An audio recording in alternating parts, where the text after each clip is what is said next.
That's a good schedule. You shouldn't miss it here at the arena on Sunday. Rina Villamor has this report.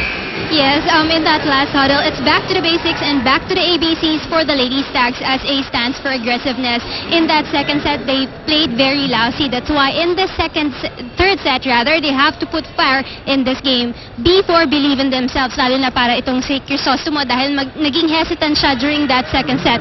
And C is for consistency and communication. Now, Coach Clint admits that the problem was on their court during that second set. Number one, error is on their service receive, and secondly, sa kanilang depensa. According to Coach Clint, there's nothing special with the way that the Lady Tigers are playing. It's just open and quick. And knowing those two, the Lady Stags need to take advantage of it more so that they have more spikers on their side. Back to you guys. I agree. Yes, It seems, I think it's a mind game that San Sebastian might be losing right here. Tama yun. Kasi nothing special coming from the Lady Tigresses. Wala namang combination play na nangyayari dito sa yellow side. Pero ang San Sebastian, yun na, hirap dun sa depensa. Just like that. Good point. Hindi naman hindi man spectacular yung gagawin kailangan nilang gawin just to get that point. Pero mukhang nahihirapan talaga sila dun sa reception at dun sa buong depensa actually ng San Sebastian. So far, it's 5 attack points for San Sebastian. UST with 4. Tama si Coach Clinton, mas marami talagang dapat opensa ang pwedeng gawin itong San Sebastian. Crisostomo, in a rare moment, not keeping in step with the count and the number of touches they made, with a dig that was really set back to her teammates. It was actually the third dig already. Barbano, desperation, heave, jousted the net. Pinaluan. Why not?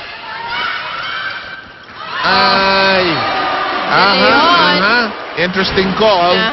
Lifting violation called on De Leon. Medyo nagtagal naman talaga dun sa kamay niya ang bola. I think so. And it is now 9 against 10. Roses playing referee also. Crisostomo. Oh! They got it. Yep, on the line. She has been going for those pushes nga, for the tip. Rather than striking it ever so strongly. Oh! Tunay got that down and ended up with Roses being ungainly there. Talk about strong Tunay. This very strong open hit. Alam mo, wala rin time yata. Saka, di ba sabi nila, report ni Rene, wala silang venue, practices a bit erratic at most. That's why they're not doing any differentials, any combinations really. They're going basic, open and quick. That's a rare combination that they utilize, and Tunay get it going here. Well, Tunay, it's been really challenging the defense of San Sebastian. Alam niya na nahihirapan sa depensa, so no tips coming from Tunay. Talagang challenge kung challenge doon pa lang sa block. 12-10.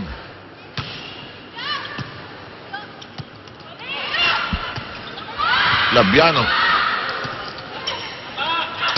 Tunay slaps it. Oh, that was very close to the net. Crisostomo tried to wait for it doon sa baba. Ortiz looked like she was going to bully Trish Crisostomo. Yes. Well, she did. She did, actually. Yun naman yun. Yung pagtalon, alam naman yun hindi papasok. Pero pag tinipinin mo, nadi-distract yung lalo na kung baguhan yung setter. Well, Tunay so far, 9 attack points. Ortiz adjusts. Tunay recycles.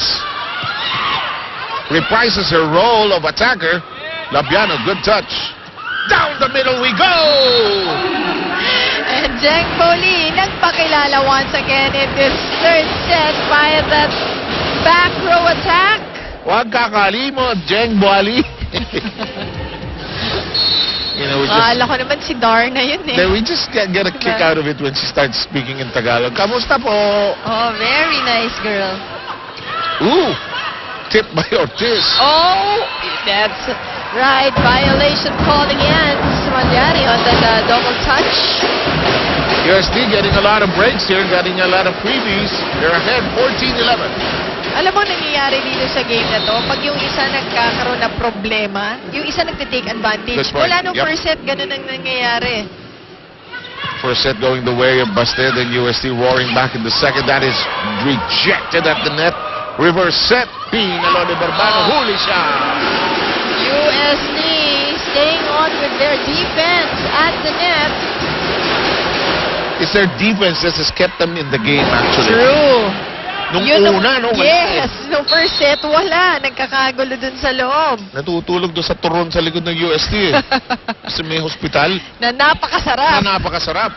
Saka mga kwek-kwek doon. Ano? In the meantime, they grab the Sancho Magendares. Grabs the point there.